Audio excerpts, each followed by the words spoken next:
Assalamualaikum warahmatullahi wabarakatuh. Selamat datang kembali di channel ini. Malam ini saya akan membawakan sebuah kisah nyata yang melegenda dari pesisir utara Jawa. Kisah tentang perjanjian terlarang dengan sang penguasa Laut Utara, Dewi Lanjar.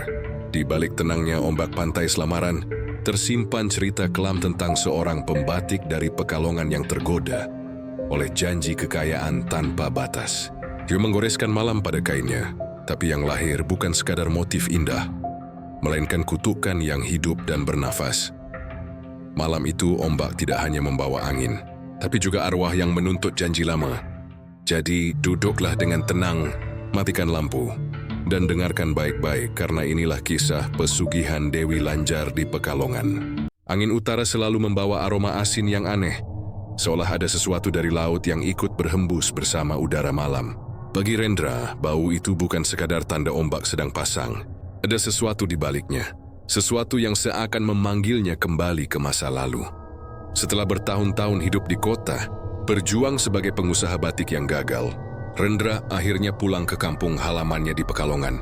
Ia datang dengan kepala tertunduk, membawa sisa uang yang bahkan tak cukup untuk membayar sebulan kontrakan. Istrinya telah pergi bersama anak sematawayang mereka, meninggalkan sepucuk surat pendek di atas meja. Aku lelah hidup dalam kekurangan. Maaf. Rumah tua peninggalan orang tuanya di tepi jalan menuju pantai Selamaran menjadi satu-satunya tempat yang masih bisa ia singgahi. Dindingnya sudah berlumut, atapnya bocor, dan di pojok kamar masih ada foto mendiang ibunya yang dulu dikenal sebagai penjual jamu keliling. Malam pertama di rumah itu, Rendra hanya berbaring di lantai, menatap langit-langit yang resah sambil mendengarkan debur ombak dari kejauhan. Namun ketika jam menunjukkan lewat tengah malam, ia terbangun karena mendengar suara yang tak seharusnya ada. Suara seorang perempuan berbisik di antara tiupan angin. Rendra, ia duduk, jantungnya berdetak cepat. Suara itu datang lagi lebih jelas. Datanglah ke pantai. Saat bulan separuh, Rendra menatap keluar jendela. Pohon kelapa di halaman bergoyang pelan. Dedaunan menari di bawah cahaya bulan yang redup.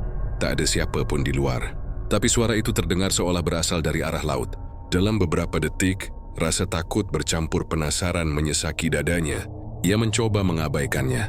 Berusaha tidur lagi, namun suara itu seakan menembus dinding rumah. Menggaung lembut tapi menekan. Keesokan harinya Rendra berpikir mungkin itu hanya mimpi. Ia pergi ke pasar, mencoba menjual beberapa potong batik lama yang masih tersisa.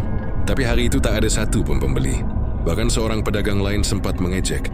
Batikmu seperti nasibmu, Ren, pucat dan usang. Menjelang sore ia duduk sendirian di warung kopi dekat pantai. Warung kecil itu sering dipakai nelayan beristirahat setelah melaut. Di sana Rendra bertemu Pak Wardi, nelayan tua yang sudah dikenalnya sejak kecil. Rambutnya memutih, kulitnya gelap terbakar matahari. Tapi matanya masih tajam seperti dulu. Kau kelihatan linglung, Ren, kata Pak Wardi sambil menyalakan rokok kretek. Kau dengar panggilan dari laut ya? Rendra tertegun. Maksudnya? Pak Wardi tersenyum kecil, tapi bukan senyum biasa. Kalau seseorang terus-menerus gagal, lalu tiba-tiba dengar suara dari arah pantai, biasanya bukan sekadar mimpi. Itu panggilan dari penguasa Laut Utara.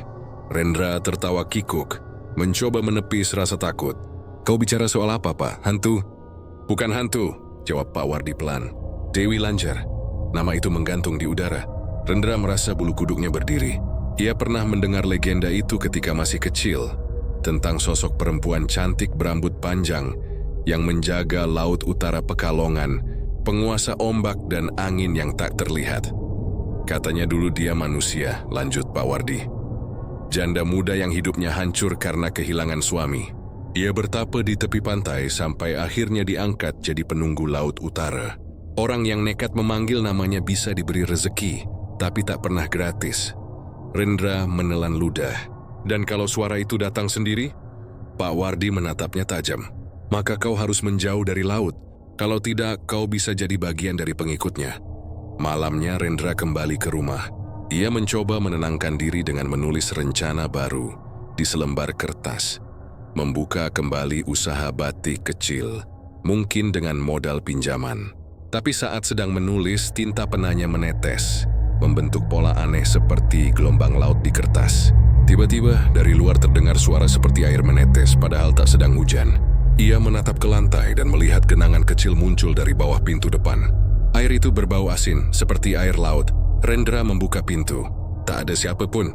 Namun dari kejauhan samar-samar ia melihat sosok perempuan berdiri di bibir jalan, mengenakan kebaya biru muda yang berkibar tertiup angin. Wajahnya tak jelas, hanya rambut panjangnya yang menutupi sebagian muka. Dia berdiri diam, memandang ke arah rumah Rendra, sebelum akhirnya perlahan menghilang di balik kabut tipis yang datang dari arah pantai. Malam itu, Rendra tidak tidur. Dia duduk di dekat jendela, memandang bulan yang mulai separuh. Di kepalanya, suara itu kembali terdengar lembut menembus pikirannya. Datanglah ke pantai Selamaran saat bulan separuh. Aku menunggumu. Tubuhnya gemetar, tapi entah mengapa rasa takut itu bercampur dengan harapan. Mungkin pikirnya ini pertanda. Hidupnya sudah begitu hancur. Apalagi yang bisa ia takutkan? Jika benar ada kekuatan gaib yang mampu mengubah nasibnya, bukankah ia hanya perlu mencoba? Angin laut berembus semakin kencang, membuat pintu rumah berderit. Dari arah sumur belakang, terdengar suara seperti perempuan tertawa pelan, menulari udara dengan dingin yang merayap ke tulang. Rendra menatap kegelapan malam dan berbisik pada dirinya sendiri. Kalau memang kau ada, tunjukkan padaku apa yang kau inginkan. Dan dari arah laut seolah menjawab, terdengar desiran ombak yang tiba-tiba bergema aneh, seperti suara seseorang membisikkan doa dalam bahasa yang tak dimengerti. Sejak malam itu hidup Rendra tidak pernah sama lagi. Pagi itu langit Pekalongan berwarna abu keperakan. Kabut tipis masih menggantung di atas laut, dan suara camar seperti jeritan yang jauh. Rendra berdiri di tepi pantai Selamaran, menatap ombak yang berdebur pelan. Ia tidak tahu mengapa kakinya melangkah ke sana, seolah tubuhnya digerakkan oleh sesuatu yang lebih kuat dari keinginannya sendiri. Di tangannya tergenggam sebatang rokok yang belum dinyalakan. Pandangannya kosong, pikirannya melayang. Ia ingat suara perempuan itu, bisikan lembut dari arah laut yang kini terasa seperti nyanyian di telinganya. Setiap kali ombak datang, ia mendengar suku kata samar di antara deburan air. Kadang terdengar seperti rendram, dan kadang seperti helaan napas panjang yang membuat bulu kuduknya merinding. Pagi-pagi sudah melamun di tepi pantai. Kau memang tak belajar dari dulu, Ren. Suara itu datang dari belakang. Rendra menoleh dan melihat sosok Pak Wardi, nelayan tua yang kemarin menasihatinya. Pria itu menenteng jaring yang sudah usang, mengenakan topi caping, dengan sisa air laut masih menetes dari ujung bajunya. Pak Wardi, Rendra menyapa sedikit gugup. Saya cuma mau melihat laut. Sudah lama tak kesini. Pak Wardi berjalan pelan ke sampingnya, menatap ke arah Cakrawala. Laut ini bukan sembarang tempat, nah. Banyak yang datang ke sini dengan niat baik, tapi pulang dengan nasib tak sama. Rendra terdiam. Dwi menunggu kelanjutan ucapan itu. Pak Wardi menghela napas panjang, lalu duduk di atas batu karang, menatap ombak yang bergulung. Kau masih ingat cerita Dewi Lanjar yang kuceritakan kemarin? Tanyanya. Rendra mengangguk. Masih, tapi saya kira itu cuma legenda. Legenda. Pak Wardi tertawa hambar. Kalau legenda, mengapa tiap tahun selalu ada orang hilang di laut ini? Kadang nelayan, kadang orang luar kota. Mereka datang dengan alasan aneh. Katanya mau semedi, mau ritual, mau cari berkah. Tapi banyak yang tak pernah kembali. Rendra menelan ludah. Jadi Dewi Lanjar benar-benar ada? Pak Wardi menatapnya lekat-lekat lalu menjawab pelan. Ia ada, tapi tidak seperti yang dibayangkan orang. Dewi Lanjar itu bukan sekadar roh laut. Ia punya kerajaan di bawah ombak. Katanya dulu ia diutus Ratu Kidul untuk menjaga pantai utara, tapi ia tak kembali. Ia jatuh cinta pada tempat ini, pada manusia yang datang padanya.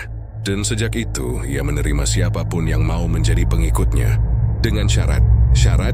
Ya, kata Pak Wardi sambil menatap laut dalam. Syarat yang tak bisa diucapkan sembarangan. Kau mungkin akan diberi rezeki melimpah, tapi engkau juga harus memberi sesuatu sebagai gantinya.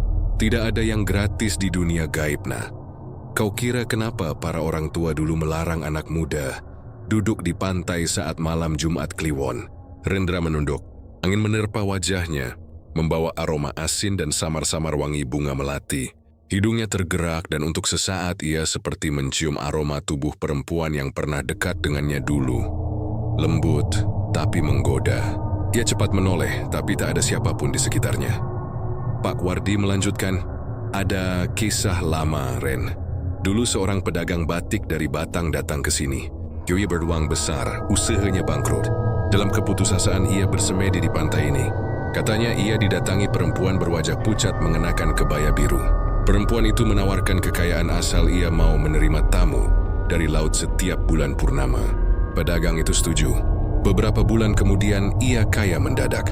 Tapi tiap bulan purnama selalu ada satu orang yang meninggal di sekitar rumahnya. Anak buah saudara, bahkan istrinya sendiri. Hingga akhirnya ia ditemukan mati di sumur belakang dengan air yang berwarna asin." Rendra mendengarkan tanpa bersuara. Suasana sekitar menjadi sunyi. Hanya ombak yang bergemuruh seperti napas raksasa. Ia ingin menertawakan cerita itu, tapi tubuhnya justru menggigil tanpa sebab. "Kalau suara dari laut datang padamu," lanjut Pak Wardi, "itu artinya kau sudah dipanggil. Kau tak boleh menjawab. Jangan pergi ke laut malam hari, apalagi saat bulan separuh, karena saat itu gerbang antara dunia manusia dan dunia laut terbuka. Siapapun yang datang bisa tertarik masuk dan sulit kembali." Rendra berusaha bersikap tenang. "Tapi kalau semua itu benar, kenapa Dewi Lanjar memilih orang seperti saya? Saya tak punya apa-apa." Pak Wardi menatapnya lama. "Justru karena kau tak punya apa-apa, orang yang kehilangan segalanya mudah diberi harapan palsu. Kau lapar, nak, dan laut selalu tahu siapa yang sedang lapar." Ucapan itu menampar hati Rendra. Ia menunduk menatap pasir yang basah di kakinya. Dalam diam, ia tahu Pak Wardi benar. Ia memang lapar, bukan hanya lapar harta, tapi lapar harapan. Ia butuh sesuatu untuk membuat hidupnya terasa berarti lagi. Sebelum berpisah, Pak Wardi memberi peringatan terakhir. "Kalau kau mendengar suara itu lagi, jangan datang. Biarkan ia memanggil sampai lelah, karena sekali kau melangkah ke laut saat bulan separuh, tak ada jalan kembali." Rendra hanya mengangguk meski dalam hatinya rasa penasaran semakin kuat. Malamnya, ia tak bisa tidur. Suara debu rombak seolah berpindah ke dalam pikirannya. Setiap kali ia memejamkan mata, wajah perempuan berkebaya biru muncul di benaknya. Rambut panjang, kulit pucat, dan tatapan mata yang seperti memanggil. Menjelang tengah malam, suara itu datang lagi. Kali ini lebih jelas, lebih lembut, dan entah bagaimana terasa penuh janji. "Datanglah ke pantai Selamaran, Rendra. Bulan separuh menunggumu. Keyoki semelian keberuntunganmu." Rendra membuka mata lebar-lebar. Jantungnya berdegup cepat, namun hatinya terasa hangat. Seperti ada sesuatu yang menarik dari dalam dada. Dia tahu, tak peduli berapa kali ia diingatkan, suatu malam nanti ia akan pergi ke pantai itu. Dan laut, dengan segala rahasianya, tampak tersenyum di kejauhan. Malam itu, bulan separuh menggantung di langit seperti potongan perak yang terendam awan. Angin laut berembus lembab, membawa aroma asin bercampur wangi melati yang samar. Dari jauh, suara ombak terdengar berat. Tidak seperti biasanya, Rendra berdiri di tepi jalan yang menuju pantai Selamaran, menatap ke arah laut yang berkilau di bawah cahaya bulan. Ia tidak tahu bagaimana ia bisa berada di sana. Sore tadi ia masih berjanji pada dirinya sendiri untuk tidak datang mengingat peringatan Pak Wardi yang begitu tegas.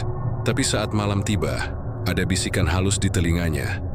Lembut seperti nyanyian seorang ibu meninabobokan anaknya. "Datanglah, aku menunggumu di bawah bulan separuh." Dan tanpa sadar, langkahnya membawa tubuhnya menembus jalan setapak berpasir menuju pantai. Ketika Rendra sampai di tepi laut, waktu seperti berhenti. Ombak tak lagi berdebur keras, hanya gemericik lembut yang terdengar, seperti bisikan air yang penuh rahasia. Permukaan laut tampak aneh, seolah tidak benar-benar air, melainkan kaca raksasa yang berkilau, memantulkan cahaya bulan dengan keindahan yang menipu. Di tengah ketenangan itu, Rendra merasakan sesuatu. Udara di sekitarnya tiba-tiba menjadi dingin. Bulu kuduknya berdiri. Dari arah laut muncul kabut tipis yang perlahan menyelimuti garis pantai. Dan di antara kabut itu, tampak siluet seseorang berjalan mendekat. Langkahnya ringan seolah mengapung di atas permukaan air. Semakin dekat sosok itu, semakin jelas bentuknya. Seorang perempuan muda, mengenakan kebaya biru laut yang basah menempel di tubuhnya. Rambutnya panjang, menjuntai hingga pinggang, meneteskan air seperti baru muncul dari dasar laut. Wajahnya pucat tapi cantik dengan cara yang ganjil. Matanya terlalu tenang, bibirnya terlalu merah. Rendra terpaku, takut tapi juga terpesona. Perempuan itu berhenti di depannya, berdiri hanya beberapa langkah dari tempatnya berdiri. Angin malam berhembus pelan membuat ujung kebayanya berkibar. Suaranya terdengar lembut, seperti datang dari segala arah. "Rendra," katanya perlahan, "kau datang juga." Suara itu membuat tubuh Rendra bergetar. Ia ingin menjawab, tapi lidahnya keluh. "Aku tahu kesedihanmu," lanjut perempuan itu. "Kau kehilangan segalanya, tapi laut selalu menerima mereka yang tersesat. Kau bisa menolongmu." Rendra akhirnya bisa bersuara meski lirih.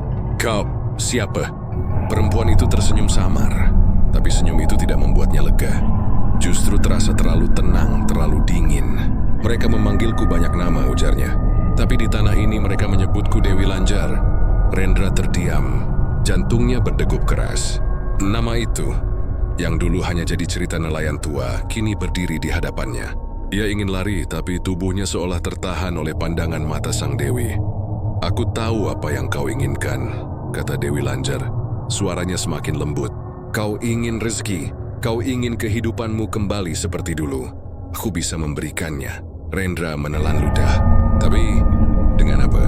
Dewi Lanjar mendekat, langkahnya seolah tidak menyentuh pasir. Tangannya yang dingin menyentuh dada Rendra, dan seketika seluruh tubuhnya kaku. Dari ujung jarinya, Rendra merasa seperti ada arus air mengalir masuk ke tubuhnya. Dingin tapi menenangkan. "Tak ada yang gratis, Rendra," bisik Dewi Lanjar di dekat telinganya. "Tapi harga yang kuminta bukan nyawamu, hanya kesetiaan. Ketika waktunya tiba, aku akan memintamu menepati janji." "Janji apa?" tanya Rendra nyaris tak terdengar. "Untuk tidak menolak tamuku." "Siapapun dia," jawab sang Dewi. "Biarkan yang datang dari laut tinggal bersamamu. Yui akan membawa keberuntunganmu." Rendra tidak sepenuhnya mengerti. Yui hanya merasakan ketenangan yang aneh, seperti tenggelam di air namun bisa bernapas dengan bebas. Dalam pandangannya yang mulai kabur, wajah Dewi Lanjar terlihat semakin jauh, semakin samar. Sebelum akhirnya hilang di telan kabut, ia pingsan. Ketika ia sadar, matahari sudah terbit. Ia terbaring di pasir, bajunya basah kuyup. Di tangannya tergenggam sehelai rambut panjang berwarna hitam basah dan selembar uang 100.000 rupiah yang masih baru, berbau asin seperti air laut. Rendra menatap sekeliling, pantai sepi, tak ada jejak siapapun. Tapi di permukaan air, ia melihat sesuatu yang membuat darahnya berdesir. Bayangan perempuan berkebaya biru sedang melambaikan tangan dari kejauhan, lalu perlahan menghilang ke dalam ombak. Hari itu, Rendra pulang dengan tubuh lemas dan pikiran kosong. Dia tidak tahu apakah yang dialaminya nyata atau hanya mimpi. Tapi sepanjang hari, keberuntungan aneh mulai datang. Seseorang yang tak dikenal memesan batik dalam jumlah besar, bahkan membayar lebih dulu. Seorang kenalan lama tiba-tiba mengembalikan utang lama yang telah ia lupakan. Dan yang paling mengejutkan, di bawah tikar rumahnya, ia menemukan beberapa lembar uang baru yang basah dan berbau laut. Namun malam harinya, ketika ia mencoba tidur, terdengar suara air menetes di dapur. Saat diperiksa, ternyata lantai basah seperti habis disiram air laut. Di atas meja, sehelai rambut panjang tergeletak sendiri. Rendra menatap rambut itu lama, lalu membuangnya keluar. Tapi tepat saat ia menutup pintu, terdengar suara perempuan tertawa pelan dari arah sumur belakang rumahnya. Suara yang sama seperti malam di pantai. Ia terdiam, napasnya tersengal. Suara itu datang lagi, kali ini di dekat telinganya, lembut tapi dingin. "Aku sudah menepati janjiku, Rendra. Kini tunggulah tamuku datang." Rendra membeku di tempat, tidak berani bergerak sedikit pun. Ia baru sadar bahwa malam itu bukan akhir dari pertemuannya dengan Dewi Lanjar, melainkan awal dari sesuatu yang jauh lebih gelap. 3 malam berlalu sejak pertemuan Rendra dengan Dewi Lanjar di pantai. Namun ketenangan tidak pernah benar-benar kembali padanya. Ia tidak lagi bisa tidur nyenyak. Setiap kali memejamkan mata, ia mendengar suara ombak memanggil namanya. Pelan, ritmis, seolah napas laut itu sendiri mengikuti irama jantungnya. Uang di tangannya memang bertambah. Pesanan batik datang silih berganti. Padahal ia tidak pernah mengiklankan apapun. Orang-orang mulai memuji hasil karyanya yang dianggap bertuah. Namun Rendra tahu, di balik keberuntungan itu ada sesuatu yang tidak beres. Setiap uang baru yang ia dapat selalu berbau asin seperti air laut, kadang bahkan terasa lembab. Suatu malam, ia bermimpi berjalan di bawah laut. Langit berubah menjadi air, pasir menjadi permadani biru yang bergelombang. Di hadapannya, Dewi Lanjar berdiri, mengenakan kebaya biru yang berpendar cahaya. Di belakangnya, bayangan istana besar dari karang menjulang, dengan gerbang besar berbentuk ombak membeku. "Kau belum menepati janji, Rendra," suara sang Dewi menggema lembut. "Rezeki sudah kuberikan, kini waktunya kau membayar." Rendra menunduk, gemetar. "Apa yang harus kulakukan?" "Bawalah sesaji ke Sungai Selamaran," jawabnya. 3 malam dari sekarang saat angin laut berembus ke darat, bunga 7 rupa, dupa dan sehelai kain batik bermotif ombak letakkan di tepi air. Dan saat kau menutup mata, ucapkan niatmu. Syu'u akan datang. Rendra terbangun dengan tubuh basah kuyup seolah baru disiram air. Uap asin memenuhi kamar. Di meja, ada setangkai melati yang masih segar. Padahal ia tak pernah membelinya. Hari-hari berikutnya berjalan seperti kabur. Ia menyiapkan sesaji dengan tangan gemetar. Di pasar, penjual bunga menatapnya aneh saat ia membeli bunga 7 rupa. "Mau kirim ke makam?" tanya si penjual. Rendra hanya mengangguk singkat. Dalam hati ia tahu, bukan ke makam bunga itu akan pergi. Malam yang dijanjikan akhirnya tiba. Angin laut terasa lembut namun membawa hawa dingin yang merayap ke tulang. Bulan tampak setengah sama seperti malam pertama ia bertemu sang Dewi. Rendra berjalan menuju Sungai Selamaran dengan keranjang kecil berisi sesaji. Di sepanjang jalan, tak ada suara manusia, hanya gemerisik pohon bakau dan bunyi ombak yang seolah semakin mendekat meski ia masih jauh dari pantai. Sesampainya di tepi sungai, air tampak berkilau aneh seolah ada cahaya dari dasar air. Juri mersaikan bunga sedupeo dan kain batik di atas batu besar yang menjorok ke sungai. Aroma dupa mulai memenuhi udara dan angin berhenti bertiup. Rendra menutup mata mengucap dalam hati, "Aku datang memenuhi janji." Suara ombak tiba-tiba berubah seperti bisikan ribuan suara kecil. Dari arah air muncul kabut tipis, dan sosok Dewi Lanjar perlahan naik dari permukaan sungai. Kali ini ia terlihat lebih manusiawi. Wajahnya lembut, matanya tenang. Dewi tersenyum. "Kau sudah menepati janjimu," katanya sambil berjalan mendekat. "Mulai malam ini rezekimu akan terus mengalir seperti air. Tapi ingat, jangan menolak tamuku nanti." Rendra menelan ludah. "Tamu?" sang Dewi tidak menjawab. Ia hanya meletakkan telapak tangannya di dahi Rendra. Sentuhannya dingin, tapi membawa perasaan damai yang luar biasa. Dunia di sekitar mereka seolah menghilang. Hanya ada suara ombak dan degupan jantung yang berpadu menjadi satu. Dalam sekejap, tubuh Rendra serasa ditarik ke dalam air. Ia melihat bayangan-bayangan samar menari di bawah permukaan. Wajah-wajah manusia yang tampak tersenyum, tapi mata mereka kosong. Mereka melambai ke arahnya, seolah mengajaknya bergabung. Namun sebelum tenggelam sepenuhnya, suara lembut sang Dewi terdengar lagi. "Kau akan hidup makmur, tapi jangan pernah melupakan laut. Jika suatu hari air memanggilmu lagi, datanglah. Karena yang berasal dari laut akan kembali ke laut." Rendra terbangun di tepian sungai menjelang subuh. Embun menetes di daun bakau dan tubuhnya terasa berat. Tapi di tangannya ia menemukan sesuatu. Sehelai rambut panjang berwarna hitam basah, melilit uang 100.000 yang masih baru. Ia menatap air sungai. Di permukaannya, pantulan wajahnya tampak berbeda. Matanya sedikit kebiruan, seperti menampung bayangan laut. Ketika ia pulang ke rumah, fajar mulai menyingsing. Udara terasa segar, tapi anehnya, setiap langkah yang ia ambil meninggalkan jejak air. Di dalam rumah, lantai tampak lembab dan aroma melati memenuhi udara. Ia menatap sekeliling, merasa diawasi. Di pojok ruangan, di dekat jendela yang terbuka, tirai bergoyang pelan. Angin laut menyusup masuk, membawa suara perempuan yang nyaris tak terdengar. "Aku menepati janji, Rendra.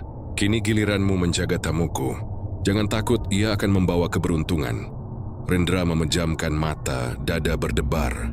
Dewi ingin percaya bahwa semua ini hanyalah bagian dari keajaiban. Tapi di hatinya, sesuatu berbisik bahwa malam itu, Yuriselis menandatangani perjanjian yang jauh lebih dalam dari yang ia pahami. Dan di luar sana, di kedalaman Laut Utara, sesuatu telah bangkit. Sebuah utusan yang bersiap datang ke dunia manusia. untuk menepati bagian lain dari janji itu. Seminggu setelah malam di Sungai Selamaran, hidup Rendra berubah drastis. Batik hasil karyanya mendadak menjadi incaran banyak orang. Kolektor dari luar kota datang menawarkan harga tinggi. Bahkan ada pengusaha dari Jakarta yang ingin menjadikannya mitra tetap. Dalam waktu singkat, rumah Rendra yang dulu sederhana kini tampak seperti rumah orang berada. Lantai diganti dengan marmer. Halaman belakang dijadikan galeri kecil untuk memamerkan batiknya. Orang-orang kampung heran melihat perubahan itu. Cepat sekali nasibnya berubah, kata Pak Dul, tetangga yang sering melihat Rendra pulang malam dengan mobil baru. Mungkin usahanya memang diberkahi, namun di balik semua itu, Rendra menyimpan rasa gelisah yang sulit dijelaskan. Setiap kali ia menatap kain batik yang baru selesai ia buat, ada motif-motif aneh muncul di antara corak ombak dan bunga pesisir. Kadang seperti wajah perempuan tersenyum samar, kadang seperti tangan yang melambai dari dalam gelombang. Ia mencoba mengabaikannya, tapi setiap malam motif itu tampak semakin jelas. Rendra mulai terbiasa dengan bau air laut di rumahnya. Ya bahkan tidak heran lagi saat lantai selalu terasa lembab setiap pagi, meski cuaca kering. Namun istrinya, Ratna, mulai curiga. "Mas," katanya suatu pagi, "kenapa akhir-akhir ini rumah kita sering seperti habis disiram air? Asu sudah pel, tapi selalu basah lagi. Dan aku kadang mendengar suara perempuan dari belakang rumah." Rendra tersentak. "Mungkin angin laut, Rat. Rumah kita kan dekat sungai." Ratna tidak membalas, tapi tatapannya seolah tahu bahwa suaminya menyembunyikan sesuatu. Malamnya, ketika Rendra tengah menyiapkan pesanan besar, terdengar suara ketukan pelan di pintu belakang. Tok, tok, tok. Ia menoleh, jantungnya berdebar. Waktu menunjukkan pukul 12:15. Tidak mungkin ada tamu. Suara itu terdengar lagi, kali ini diiringi suara lembut perempuan. "Rendra, bukalah pintu. Aku tamu dari laut." Darah Rendra terasa berhenti mengalir. Ia teringat kata-kata Dewi Lanjar, "Jangan menolak tamuku nanti." Dengan tangan gemetar, ia berjalan ke pintu. Begitu dibuka, angin asin langsung menyergap. Di ambang pintu berdiri seorang perempuan muda dengan kebaya basah. Rambutnya panjang menjuntai. Kulitnya pucat kebiruan. Air menetes dari ujung jarinya ke lantai, tapi matanya menatap lembut, seolah mengenalnya sejak lama. "Aku dikirim oleh beliau," katanya lirih. "Nama aku Sri. Aku datang untuk membantumu." Rendra terpaku. Wajah perempuan itu terlalu indah untuk makhluk biasa, tapi hawa di sekitarnya begitu dingin. Dia ingin bertanya siapa beliau yang dimaksud, tapi mulutnya keluh. Sejak malam itu, Sri selalu datang setiap tengah malam. Ia membantu Rendra memilih warna, menggambar motif, bahkan mengatur jadwal pengiriman batik. Aneh tapi setiap kali Sri membantu, hasil karyanya selalu terjual habis. Rezekinya mengalir deras seperti ombak yang tak pernah berhenti. Namun perlahan, keberuntungan itu membawa bayangan gelap. Beberapa karyawan di galeri Rendra mulai mengundurkan diri. Mereka mengaku sering melihat bayangan perempuan basah melintas di ruang penyimpanan. Ada pula yang mendengar suara tawa kecil dari dalam gudang, padahal tempat itu kosong. "Mas, kita harus berhenti dulu," kata Ratna suatu malam dengan wajah pucat. "Aku tidak kuat lagi tinggal di sini. Setiap malam aku mendengar suara perempuan menangis di dapur." Rendra mencoba menenangkan istrinya. "Tidak ada apa-apa, Rat. Mungkin itu hanya perasaanmu." Tapi dalam hatinya, ia tahu bahwa suara itu nyata, karena ia sendiri sudah berkali-kali mendengarnya. Kadang di kamar mandi, kadang di dekat sumur belakang. Suatu malam, ketika ia sedang menulis di ruang kerja, Sri tiba-tiba muncul tanpa suara. Tubuhnya berembun, seperti baru keluar dari laut. Ia menatap Rendra dengan mata kosong. "Kau mulai ragu padaku?" tanyanya dengan nada datar. Rendra menggeleng cepat. "Tidak, aku hanya takut." "Takut?" Sri tersenyum tipis. "Kau tak perlu takut, Rendra. Aku di sini untuk memastikan janji tetap ditepati. Semua ini milikmu karena kau berani meminta. Tapi jangan lupa, setiap rezeki harus ada gantinya." "Ganti?" Rendra berbisik. "Apa maksudmu?" Sri mendekat, yang wajahnya begitu dekat hingga Rendra bisa mencium aroma laut yang pekat. "Kau akan tahu saat waktunya tiba. Tapi untuk sekarang nikmati keberuntunganmu." Setelah itu ia menghilang, meninggalkan genangan air di lantai yang perlahan menguap. Beberapa hari kemudian kabar buruk datang. Salah satu pesaing usaha Rendra ditemukan tewas tenggelam di sungai tak jauh dari pantai. Anehnya, di tubuh korban ditemukan potongan kain batik bermotif ombak, mirip dengan karya Rendra. Sejak saat itu, pelanggan semakin banyak. Tapi bagi Rendra, setiap uang yang ia terima terasa lebih berat, seolah ada beban di dalamnya. Ia mulai menyadari sesuatu yang menakutkan. Keberuntungannya selalu datang bersamaan dengan musibah orang lain. Malam demi malam, ia semakin sering mendengar bisikan di telinganya. Suara lembut yang sama, membaitnya untuk datang ke pantai, menepati janji yang lebih besar. Namun kini, di balik kemewahan dan ketenangan palsu yang ia miliki, Rendra mulai merasa satu hal yang pasti. Ia tidak lagi menjadi tuan atas hidupnya sendiri. Hujan turun deras malam itu, menenggelamkan suara jangkrik dan menggantinya dengan gemuruh yang berat.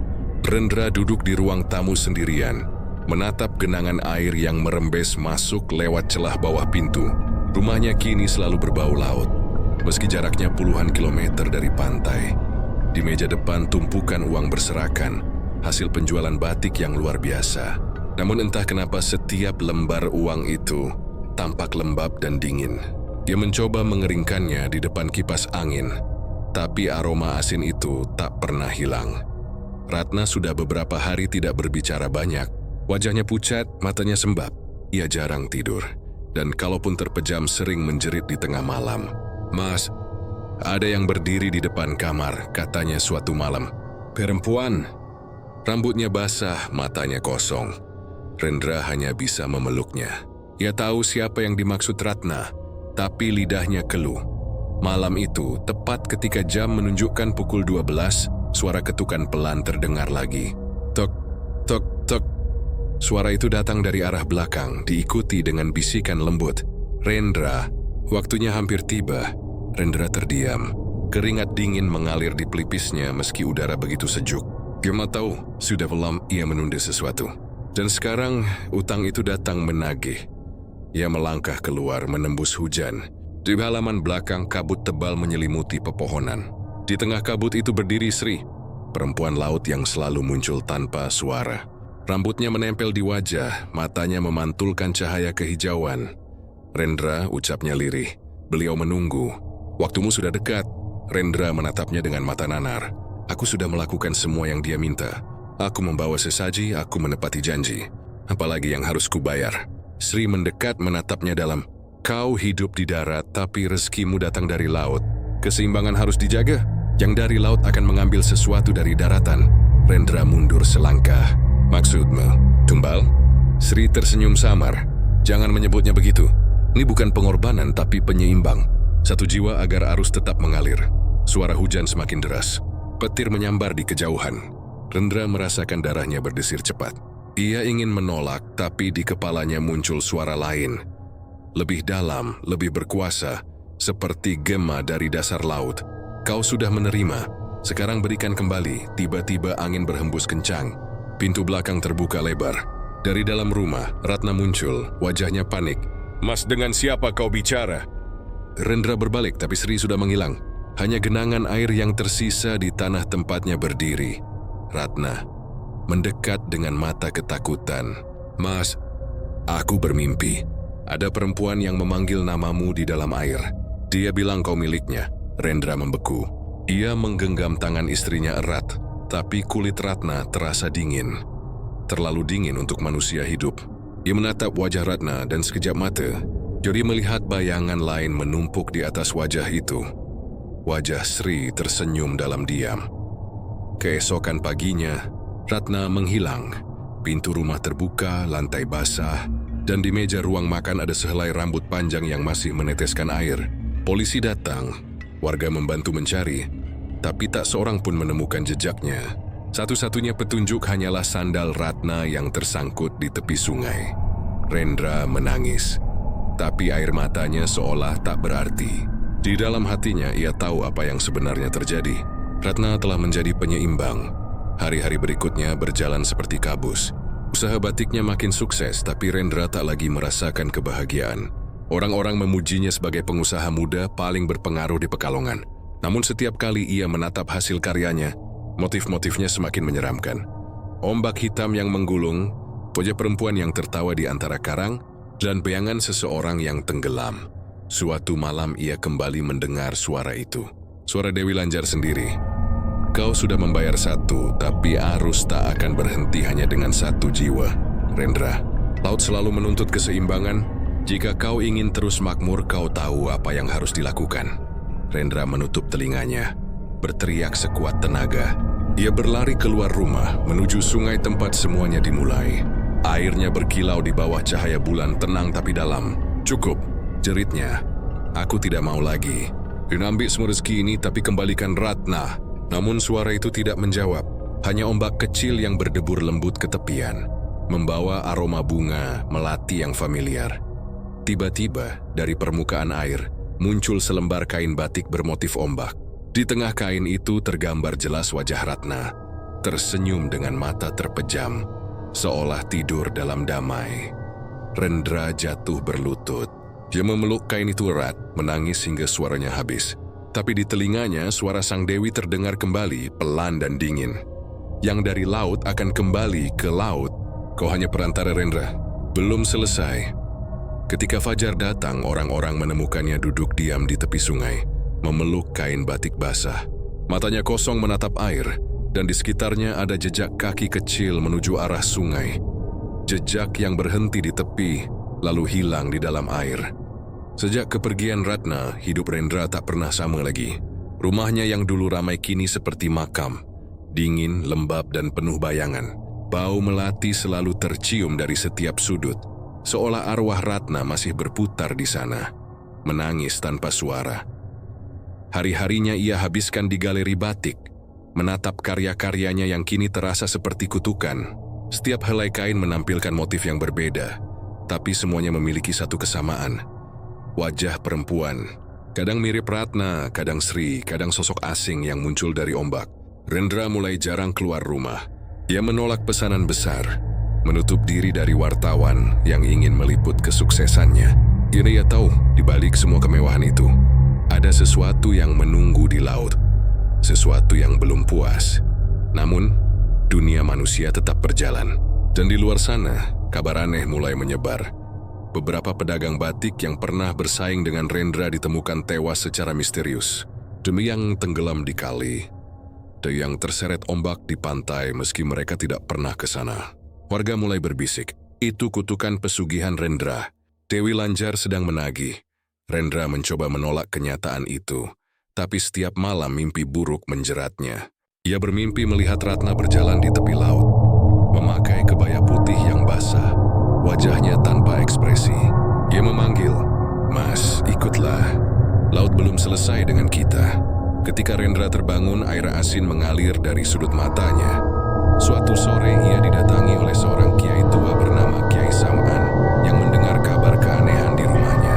Kiai itu datang dengan tongkat kayu dan jubah putih sederhana, tapi tatapan matanya tajam. "Nak Rendra," katanya pelan, "aku sudah dengar semua. Kau bermain dengan yang bukan manusia. Mereka tidak pernah memberi tanpa mengambil." Rendra terdiam, menunduk. "Aku tidak bermaksud, Kiai. Aku hanya ingin menolong usaha menafkahi keluargaku. Tapi, aku kehilangan semuanya." Kiai Saman mengangguk lambat. "Dewi Lanjar bukan jahat, tapi laut itu kejam bagi yang tak tahu batas. Jika kau sudah berjanji, maka janji itu harus ditebus. Tapi masih ada jalan, asal kau berani melawan arus." "Melawan arus?" tanya Rendra, nyaris berbisik. "Ya," jawab sang kiai. "Kau harus menghadapinya di tempat ia memanggilmu pertama kali, di Sungai Selamaran. Namun ingat, kau tak akan sendiri. Arwah yang telah kau serahkan akan datang pula." Wajah Rendra memucat. "Ratna?" Kiai Saman menatapnya lama. "Kalau dia memang mencintaimu, jiwanya akan menuntunmu. Tapi jika laut sudah mengikatnya, maka kau harus siap menebus dengan dirimu sendiri." Malam itu, Rendra kembali ke Sungai Selamaran. Angin bertiup dingin, membawa aroma laut dan dupa. Deris siang tapi terasa hidup, bergelombang halusi seperti bernafas. Di tangannya ia membawa kain batik terakhir yang ia buat, bermotif pusaran ombak hitam. Ia membentangkannya di atas batu besar tempat dulu ia menaruh sesaji. "Dewi Lanjar," panggilnya.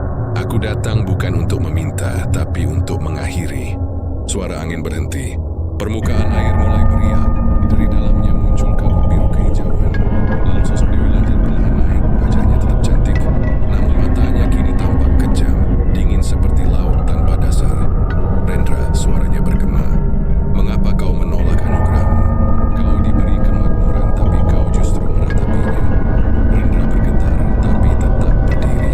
Kau mengambil istriku. Kau menjadikan hidupku neraka. Dewi Lanjar tersenyum samar. Aku tidak mengambilnya. Kau yang memberikannya. Setiap kekayaan harus seimbang dengan kehilangan. Tiba-tiba dari balik kabut muncul sosok Ratna.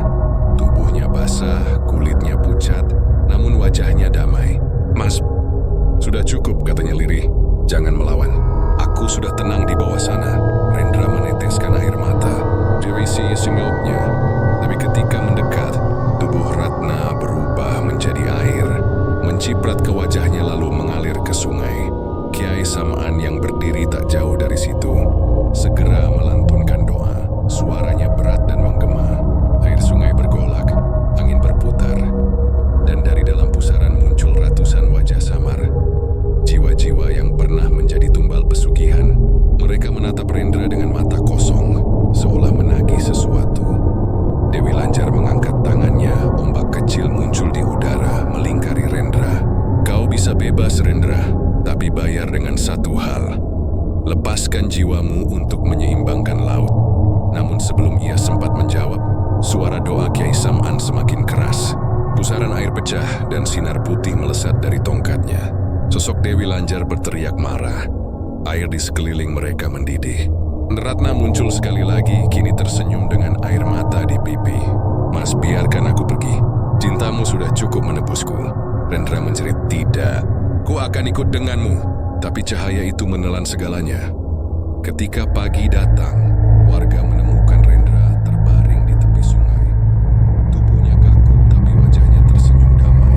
Di sampingnya sehelai kain batik basah tergeletak, bermotif pusaran ombak yang di tengahnya ada dua wajah, laki-laki dan perempuan, berpegangan tangan di bawah laut. Kiai Sam'an berdiri di kejauhan, menatap air yang kini tenang. Laut sudah mengambil yang miliknya, gumamnya. Tapi arus balas dendam tak akan pernah benar-benar berhenti.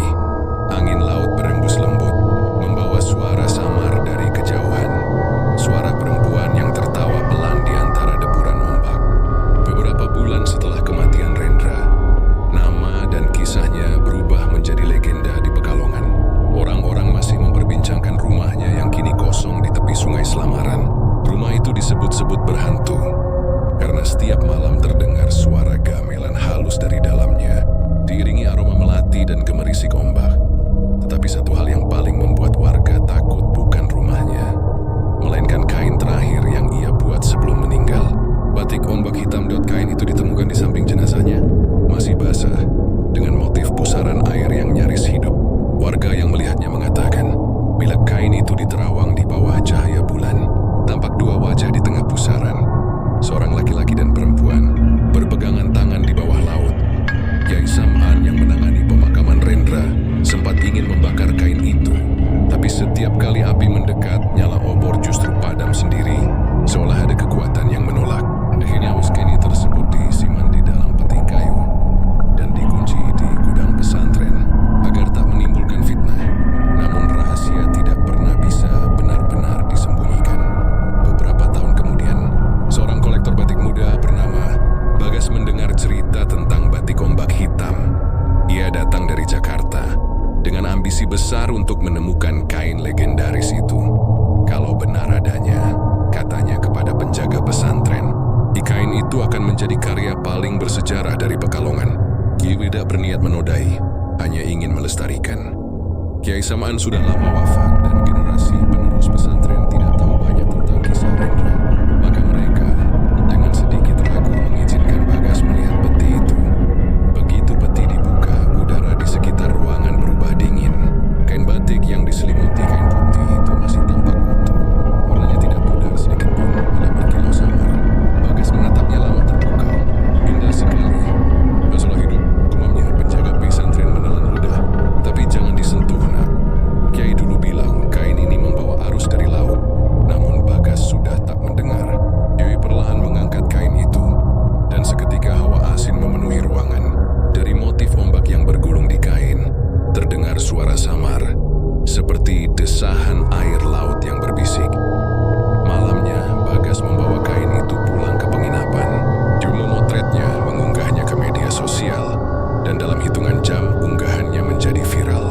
Banyak orang tertarik, dan beberapa kolektor asing ingin membeli dengan harga fantastis.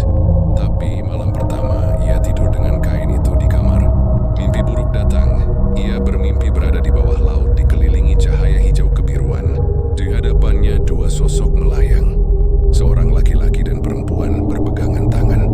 Wajah mereka tenang, tapi mata mereka terbuka, kosong, menatap lurus padanya. Lalu perempuan itu tersenyum. "Kau membangunkan kami." Bagas terbangun dengan tubuh menggigil. Kamarnya basah, lantai licin seperti habis disiram air.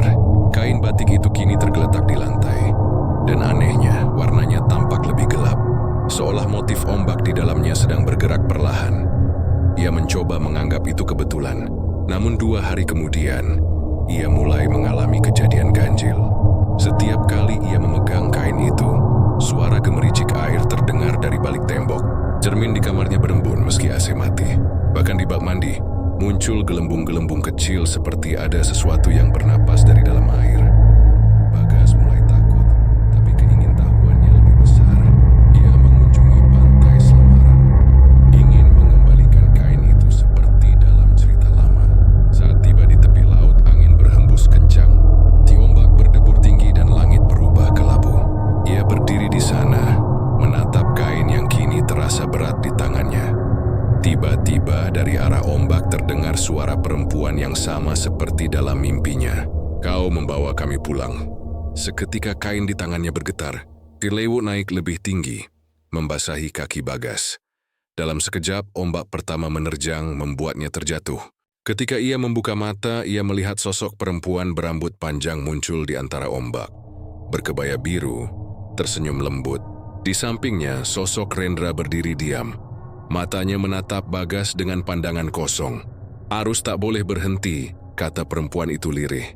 "Yang menyentuh kain ini akan menjadi jembatan bagi kami." Bagas menjerit dan mencoba melempar kain itu ke laut. Tapi kain itu melilit lengannya sendiri, seperti memiliki nyawa. Ombak kedua datang, lebih besar, dan dalam sekejap tubuhnya terseret ke dalam air. Keesokan harinya, warga menemukan mobil Bagas di tepi pantai. Pintunya terbuka, dan di kursinya tersisa kain batik yang basah kuyup, batik ombak hitam. Tak ada tanda-tanda tubuh Bagas dimanapun. Kabar itu menyebar cepat. Pesantren tempat kain itu dulu disimpan segera menutup kembali petinya. Kali ini disegel dengan doa dan mantra oleh para kiai muda.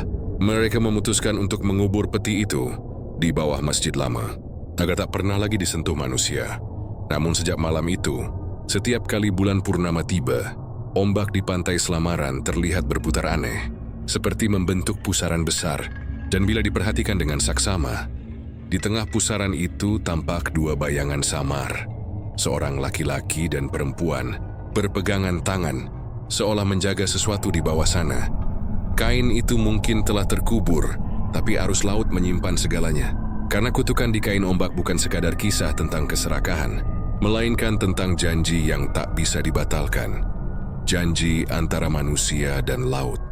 Dan selama masih ada orang yang tergoda oleh kekayaan, suara Dewi Lanjar akan terus berbisik dari dalam ombak. 3 tahun telah berlalu sejak hilangnya Bagas di pantai Slamaran. Kisah tentang batik ombak hitam perlahan memudar di antara desas-desus warga. Orang-orang mulai menganggapnya sekadar mitos lama yang dibumbui rasa takut. Namun di antara para nelayan tua, cerita itu tetap hidup. Diceritakan dalam nada pelan. Setiap kali ombak menjadi terlalu tenang menjelang fajar. Malam itu, langit di Pekalongan tampak ganjil. Bulan bundar sempurna menggantung di atas laut, memantulkan cahaya keperakan di permukaan air. Di kejauhan, suara gamelan samar terdengar dari arah pantai. Beberapa warga yang tinggal di dekat Slamaran mulai resah. Suara itu lagi, gumam seorang nelayan tua, menatap gelisah ke arah laut. Sementara itu, di kota, seorang perempuan muda bernama Rara sedang menelusuri arsip lama di Museum Batik. Ia mahasiswa antropologi dari Semarang, yang tengah menulis tesis tentang mitologi Laut Utara Jawa. Dalam penelitiannya, ia menemukan nama Rendra Prakoso, seorang pembatik yang dikabarkan menjual jiwanya kepada Dewi Lanjar. Dari cerita-cerita tua, ia mendengar tentang kain legendaris yang disebut batik ombak hitam. Rara bukan gadis yang mudah percaya pada hal gaib. Dia menganggap kisah pesugihan itu hanya alegori, simbol antara manusia dan keserakahan. Namun ada satu hal yang membuatnya tak bisa berhenti memikirkan cerita itu. Ia menemukan foto tua Rendra di arsip museum. Di belakang foto itu tertulis nama lengkapnya, beserta tanggal lahir, yang sama persis dengan milik ayah Rara. Sejak saat itu, hatinya digerakkan oleh rasa penasaran yang aneh, seperti ada sesuatu yang memanggil dari dalam darahnya sendiri. Rara memutuskan pergi ke Pekalongan, ke rumah tua Rendra yang kini tinggal puing. Rumah itu terletak di tepi sungai yang mengalir menuju laut, dikelilingi semak dan pohon waru yang menggantung rendah.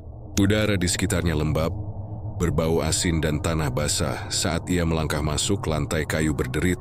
Di ruang tengah, ia menemukan sisa-sisa alat membatik, wajan kecil berkarat, canting patah dan kain lusuh yang menggantung di dinding. Tapi yang paling menarik perhatiannya adalah sebuah peti kecil di pojok ruangan dengan cap tulisan Arab yang nyaris pudar. Ia membuka peti itu dengan hati-hati. Di dalamnya terdapat gulungan kain basah, batik ombak hitam. Rara menatapnya, jantungnya berdegup kencang. Dia tahu cerita tentang kain itu seharusnya sudah dikubur di bawah masjid. Jadi bagaimana bisa ada di sini? Atau apakah ini adalah salinan lain yang dibuat Rendra sebelum mati? Tiba-tiba, hawa di dalam rumah berubah. Angin berhembus dari arah sungai, membawa aroma melati yang kuat. Kain itu bergetar perlahan lalu jatuh ke lantai. Dari motif pusaran airnya, muncul genangan tipis seperti air laut yang merembes ke permukaan. Suara perempuan terdengar, lembut tapi jelas. Kau akhirnya datang, darahnya. Rara membeku. Ia berbalik namun tak ada siapa-siapa. Hanya suara air dari sungai yang makin deras. Ketika ia menunduk lagi, kain itu telah meluas sendiri, menutupi sebagian lantai. Dan dari pusarannya, tampak siluet dua sosok melangkah naik. Seorang laki-laki dan perempuan, berpegangan tangan. Wajah laki-laki itu sangat mirip dengan foto ayahnya. Siapa kalian? Rara berbisik, suaranya bergetar. Akulah Rendra. Suara itu dalam, berat. Dan ini Dewi Laut yang kau sebut Lanjar. Perempuan di sampingnya tersenyum tipis. Rambutnya bergelombang lembut seperti riak air. Matanya hijau kebiruan, dan sorotnya menembus ke dalam jiwa. Kami menunggumu, Rara, katanya dengan nada seolah menyambut anak yang pulang. Darah kami tak boleh terputus. Kau mewarisi ikatan yang belum selesai. Rara mundur selangkah. Aku bukan bagian dari kalian. Saya sadar dengan tahu kebenaran. Rendra mendekat, langkahnya tanpa suara. Kebenaran itu tak bisa kau tolak. Aku mengikatkan hidupku pada laut untuk kekayaan, tapi laut mengambilku. Sekarang, laut menuntut keseimbangan. Dan darahku, darahmu harus menjadi jembatan. Tiba-tiba, lantai rumah bergetar. Air sungai naik ke ambang jendela, mengalir masuk ke ruangan. Dalam sekejap, rumah itu berubah seperti kapal tenggelam. Rara berteriak mencoba keluar, tapi pintu sudah tertutup rapat. Suara gamelan menggema, dan dalam pusaran air yang naik ke lututnya, wajah Dewi Lanjar semakin jelas. Jangan takut anak manusia, ucap sang Dewi lembut. Kau akan melihat dunia seperti aku melihatnya. Dari bawah ombak, air menelan tubuh Rara. Ia mencoba menahan napas, tapi rasa tenang justru menyelimuti dirinya. Di bawah air, ia melihat cahaya kehijauan. Lalu wujud Rendra perlahan berubah menjadi pasir, terhempas ke dasar laut. Dewi Lanjar menggenggam tangan Rara, mengajaknya menyelam lebih dalam. Aku bukan ingin menghukummu, kata sang Dewi. Aku hanya ingin penerusku. Di dasar laut, Rara melihat ribuan kain batik melayang, berwarna biru, hitam, dan perak. Masing-masing berisi motif ombak yang seolah berdenyut seperti makhluk hidup. Dalam setiap motif, ada wajah-wajah manusia yang dulu membuat perjanjian dengan sang Dewi. Rara menjerit, tapi suaranya lenyap di dalam air. Perlahan tubuhnya berpendar cahaya, lalu memudar menyatu dengan kain-kain itu. Di antara motif yang berputar, muncul pola baru. Ombak muda berwarna ungu keperakan, seolah menandai lahirnya penerus baru dari perjanjian kuno. Keesokan paginya, warga menemukan rumah tua Rendra telah roboh sebagian. Dindingnya basah seperti baru disiram gelombang besar. Tak ada tanda-tanda Rara, tapi di antara reruntuhan, tergantung selembar kain batik baru yang belum pernah dilihat siapapun. Motifnya begitu indah, seolah buatan tangan ahli, dengan warna ungu keperakan dan garis ombak yang terus bergerak pelan bila diperhatikan. Di sudut kain itu tertulis halus, "Aku kembali ke laut." Renesi, sejak hari itu kisah pesugihan Dewi Lanjar tak lagi sekadar legenda lama. Karena setiap kali malam bulan purnama tiba, di pantai Selamaran terlihat bayangan perempuan muda berjalan di tepi air, membawa kain berwarna ungu berkilau. Orang-orang percaya itu adalah Rara, penerus yang kini menjaga keseimbangan antara manusia dan laut. Saksi hidup dari janji abadi Dewi Lanjar. Dan ombak terus berbisik setiap malam, mengingatkan siapapun yang berani bermain dengan arus. Laut memberi tapi selalu menuntut kembali.